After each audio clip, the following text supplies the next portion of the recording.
Good morning, this is Aquiles in the car, brought to you by Starbucks.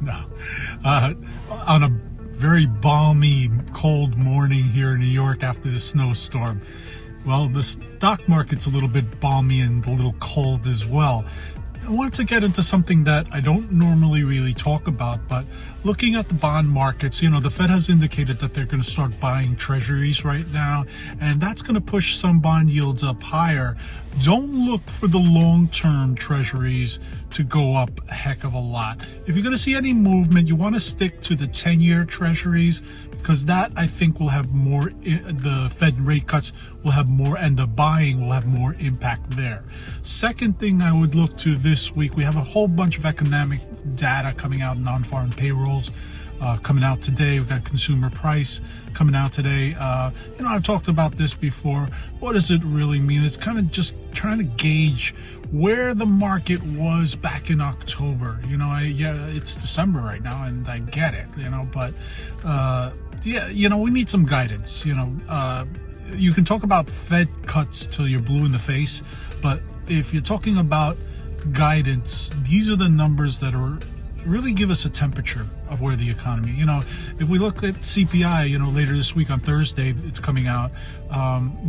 Is the consumer still buying and still supporting this economy in a healthy fashion?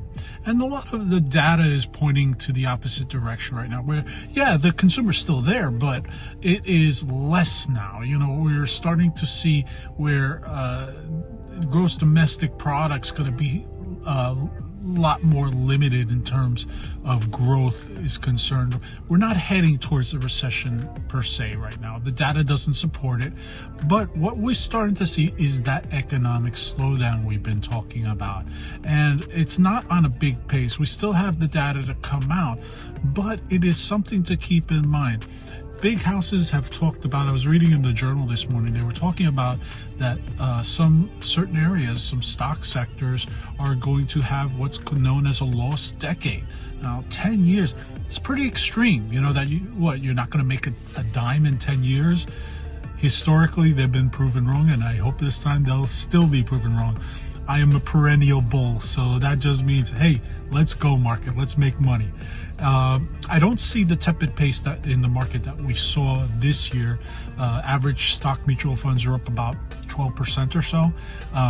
Our portfolios have done fairly well this year, in excess of that. And it is one of these things that I tell everybody, we could have a slowdown, but we at Larrea Wealth, we're always looking for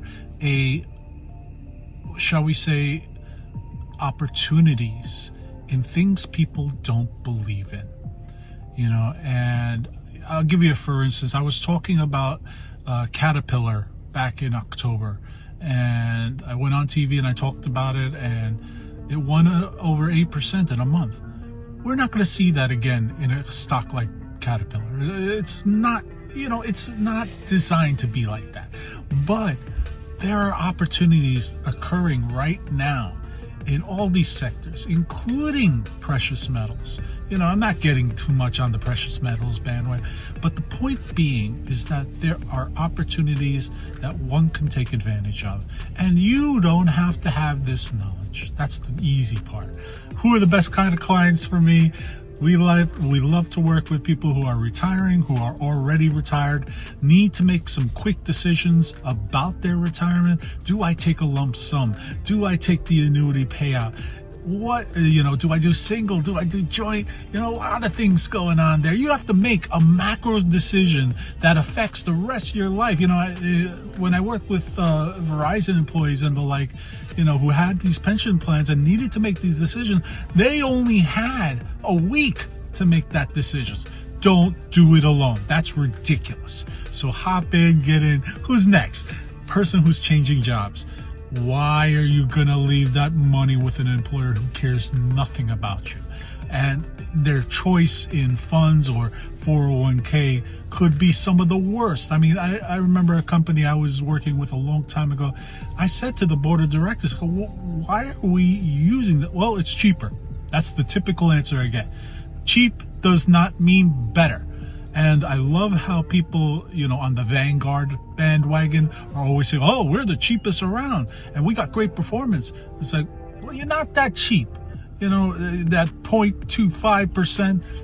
No, it's actually higher than that. But they're not going to tell you. And there are a lot of embedded fees in 401ks. Anybody who tells you otherwise, I got the Brooklyn Bridge for sale today. One-time special. Lastly, if you are sick and tired of underperforming, if you're sick and tired of being on top of your investment portfolio, maybe it's time you give that up. Now, not entirely. A good advisor will talk to you regularly and say, hey, here's some of the things we need to do. They're not asking for your permission. We're going to do what we do. But that's the kind of person you want to delegate that responsibility. You know why? Because you have a ton more in life to do. And I'd like to see you do it. This is Aquiles Larrea from Larrea Wealth Management. Have a wonderful day.